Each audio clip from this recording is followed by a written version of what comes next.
જીએનએફસીના CSR વિભાગ નાળદેશ દ્વારા હલડરવા અને રહાડપોર ગામની શાળાઓમાં વધારાના ક્લાસરૂમોનું બાંધકામ કરાયું છે।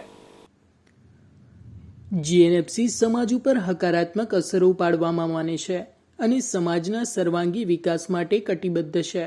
જીએનએફસી તેના સીએસઆર વિભાગ નર્મદાનગર રૂરલ ડેવલપમેન્ટ સોસાયટી મારફતે સામાજિક વિકાસની અનેક કામગીરીઓ કરી રહી છે।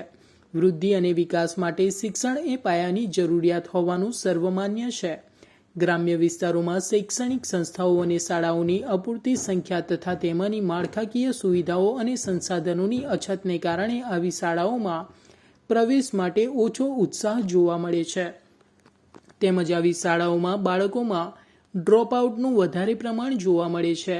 જીએનએફસીએ હલદરવા અને રહાડપોર ગામની સરકારી શાળાઓમાં વધારાના ક્लासरूमों बांधकाम કરી આપીને આ શાળાઓની માળખાકીય સુવિધાઓમાં। लेकिन सिर्फ मैं एक ही बात इस बारे में बोलूंगा कि जो पहले का टाइम था, मान लो आज से, जब ये एक तरीके से अपनी स्कूली शिक्षा नहीं आई थी या स्कूल में पढ़ने के बाद में उसके बेसिस पे हम लोग रोजगार के लिए नहीं जाते थे या बाहर नहीं निकलते थे, जो पुराना जीवन था जहाँ गाँव में ही रहते थे या एक ही जगह पे रहते थे, तो एक चीज़ फिक्स थी कि जो राजा का बेटा है राजा बनेगा, किसान का बेटा है किसान बनेगा, व्यापारी का बेटा व्यापारी बनेगा।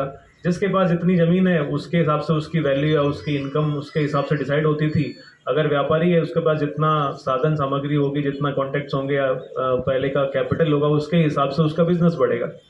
लेकिन जब से शिक्षा आई तो उसने इस पुराने वो जो भी पुरानी मान्यताएं थी उसको ख़त्म करके सबको एक बराबर लेवल पे ला दिया कि अब जो पीछे से पीछे वाला बच्चा है उसके पास में भी, जिसके पास में फैसिलिटी नहीं है, जिसकी इनकम कम है, घर पे किसान का बेटा है, मजदूर का बेटा है, एक सामान्य मध्यम वर्ग के परिवार का बच्चा है, तो भी उसके पास में उतना ही ऑप्शन है, उतनी अपॉर्चुनिटी है कि अब हम देखते हैं अभी भी हज़ारों एग्जाम्पल हमारे सामने है कि 1, 2, 5, 10 भी नहीं, हज़ारों एग्जाम्पल हमारे सामने है कि गाँव के स्कूल से पढ़ के बच्चा अमेरिका चला गया, नासा में साइंटिस्ट बन गया, इसरो में साइंटिस्ट बन गया, या कहीं एक मध्यम वर्गीय पुराने छोटे से शहर में दूर कहीं जिसका कोई बड़े शहरों से नाता नहीं है, वहाँ के स्कूल में पढ़ के आईआईटी में पढ़ने चला गया, डॉक्टर बन गया, आईआईटी में पढ़ने के बाद में किसी बड़ी कंपनी का सीईओ बन गया।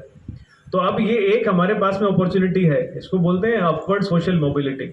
अपवर्ड सोशल मोबिलिटी का मतलब है कि पहले एक लेवल से ऊपर जाना बड़ा मुश्किल होता था कि बहुत टाइम पीढ़ियाँ लग जाती थी अपना रहने सहने का जीवन स्तर को इम्प्रूव करने में, लेकिन अभी ये काम बहुत आसान हो गया है।